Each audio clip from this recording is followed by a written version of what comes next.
আপন মনেই তানভীর কথাগুলো বলতে থাকে শুভার উদ্দেশ্যে। আজকে তানভীর সরকার আর খুনি তানভীর সরকার না। আজকে তানভীর একজন স্বামী। শুভাকে পাওয়ার জন্য যেমন 100টা খুনও করতে পারে, আবার শুভাকে না পেলে তাকে পরপারেও পাঠাতে পারে, এমন এক দেওয়ানা। 17 বছর বয়সে চাপাতি হাতে নেওয়া তানভীর একরকম ছিল, আর আজকের তানভীর একরকম। একদম আকাশ পাতাল পার্থক্য। এই 11 বছর ধরে তানভীর যে কতজনকে খুন করেছে সে নিজেও জানে না, কিন্তু আজ একটা মেয়ের জন্য সে নিজেও খুন হতে প্রস্তুত। সেটা তানভীর প্রথমেই বুঝতে পেরেছিল যখন সুবাকে প্রথম দিনই দেখতে পেয়েছিল। এভাবে কথাগুলো ভাবতে ভাবতে তানভীর অনেকক্ষণ জেগেছিল, আর পরে আস্তে আস্তে শুয়ে পড়ে, তলিয়ে যায় গভীর ঘুমে। আজকে তানভীরের মতো সুখী মানুষ আর দুটো নেই।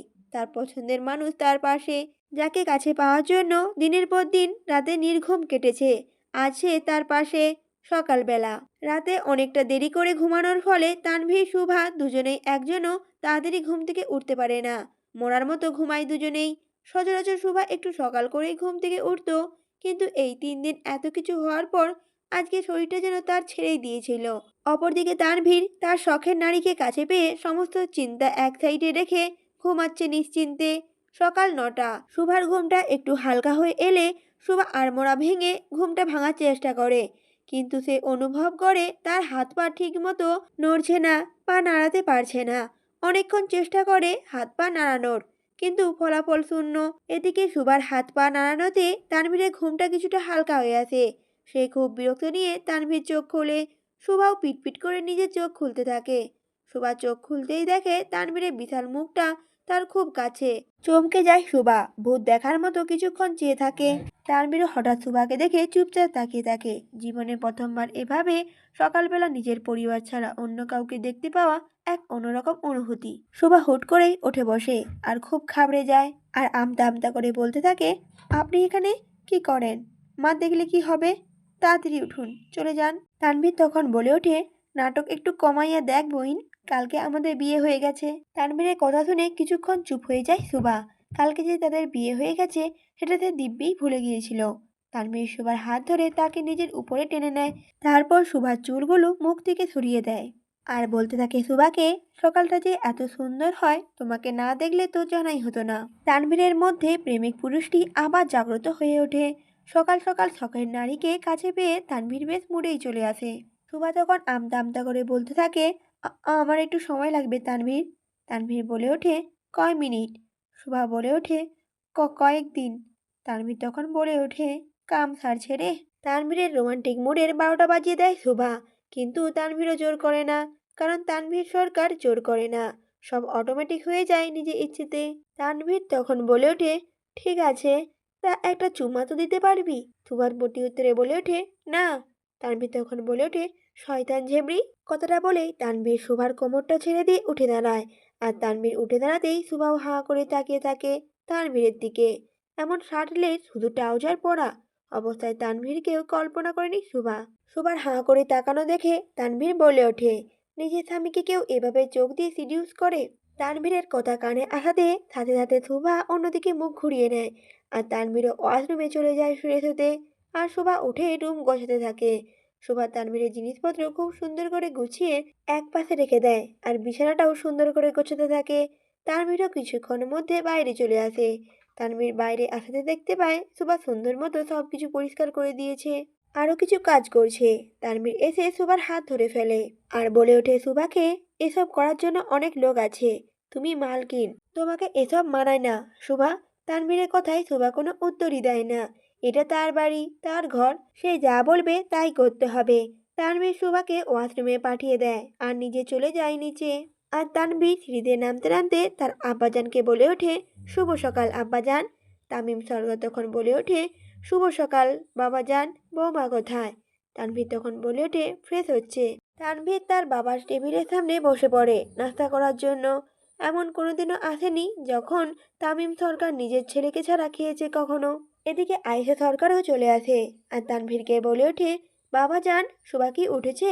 তানভীর প্রতি উত্তরে বলে ওঠে, জি আম্মা। আয়েশা সরকার আবার বলে ওঠেন, আচ্ছা, আমি ওর জন্য নাস্তা রুমে পাঠাই? তানভীর তখন অবাক হয়ে বলে ওঠে, কেন আম্মা? আয়েশা সরকার বলে ওঠেন, নতুন বউ, একটু প্রাইভেসি দরকার ওর। কথাটা বলে আয়েশা বেগম সুন্দর মতো উঠে নাস্তা নিয়ে উপরে চলে যায়। আর চলে যেতে যেতে আয়েশা সরকার বলে ওঠে, তানভীর, আজকে কিন্তু বাসায় থাকিস আব্বা। প্রতি উত্তরে তানভীর বলে ওঠে, কোনো দরকার আম্মা? আয়েশা সরকার তখন বলে ওঠে, তোর বউকে দেখতে আত্মীয় স্বজনরা আসবে। তানভীর তখন বলে ওঠে, আমি তো এখনো দেখলাম না। কথাটা শুনে আয়েশা সরকার থেমে যায় আর চমকে বলে ওঠে, কি? তানভীর তখন বলে ওঠে, জি জি জি, আচ্ছা থাকবো।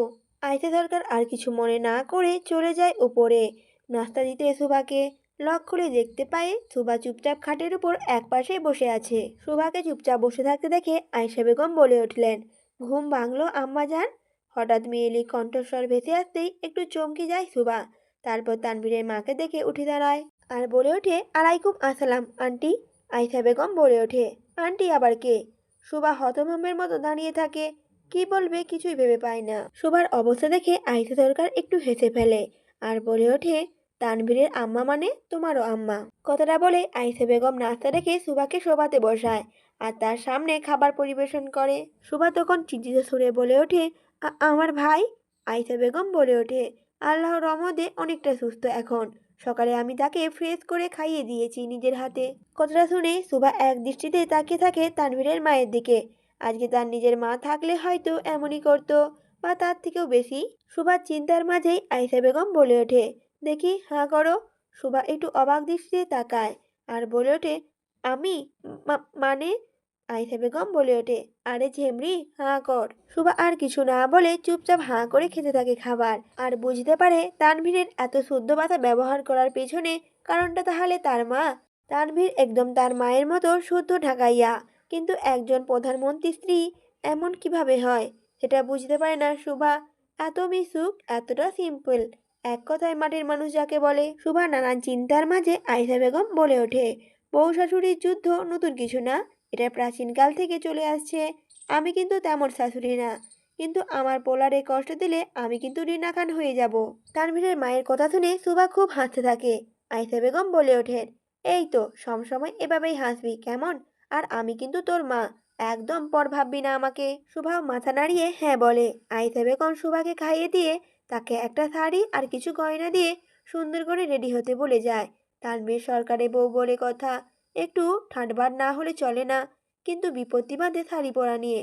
কারণ সুভা শাড়ির কুঁচি তুলতে পারে না, চেষ্টা করলেও সুন্দর হয় না। আর এদিকে তানভীর আর তামিম সরকার খেতে বসেছিল সবে মাত্র।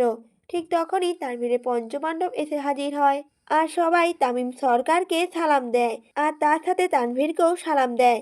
এটা তাদের প্রতিদিনের অভ্যাস বলা চলে। প্রতিদিন সকালে এসেই সকলে তানভীর সরকারকে সালাম দেয় আর তামিম সরকারকেও সালাম দেয়।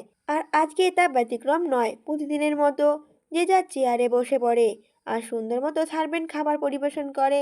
তানভীরও চুপচাপ খেতে থাকে।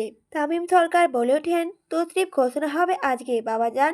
তানভীর তখন প্রতি উত্তরে বলে ওঠে, জি আব্বা, খবরটা রেখেছি। এবারও আপনি ভারী ভোটে এমপি নির্বাচন হবেন।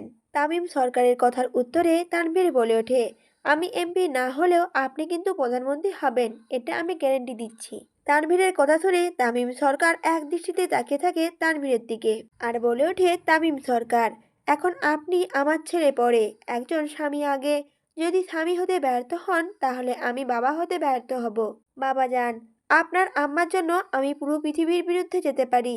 কুখ্যাত এমপি পুত্র থেকে শান্ত মন্ত্রী হয়েছি, পুরোটাই আপনার মায়ের জন্য। আশা করি আপনি বুঝতে পারছেন আমি কি বোঝাতে যাচ্ছি আপনাকে। তানভীর তখন বলে ওঠে, আব্বাজান, আমি আপনার জন্য পুরো পৃথিবীর বিরুদ্ধেও যেতে পারি, নিজের ভালোবাসারও। আমি এমপি তানভীর সরকার পরে, আগে প্রধানমন্ত্রী তামিম সরকারের ছেলে আগে। কথাটা বলেই তানভীর খাওয়া ছেড়ে উঠে বের হয়ে যায় আর তার সাথে সাথে তার পঞ্চপাণ্ডবও যায়। তানভীরের কথা শুনে তামিম সরকারের বুকের হাহাকার আরও বেড়ে যায়। তাহলে কি তার অতীতের পাপী ছেলে রূপে ফিরে এসেছে তার কাছে? তামিম সরকার নিজের ছেলে বলতে অজ্ঞান। সারা দুনিয়া একদিকে, তানভীর আরেকদিকে। তামিম সরকারের সারা জীবনের আফসোস সেই 11 বছর আগের বোকামির জন্য। না সেদিন এত বড় বোকামি করতো তামিম সরকার, আর তার না নিষ্পাপ ছেলে আজকে একজন পেশাদার খুনিতে পরিণত হতো।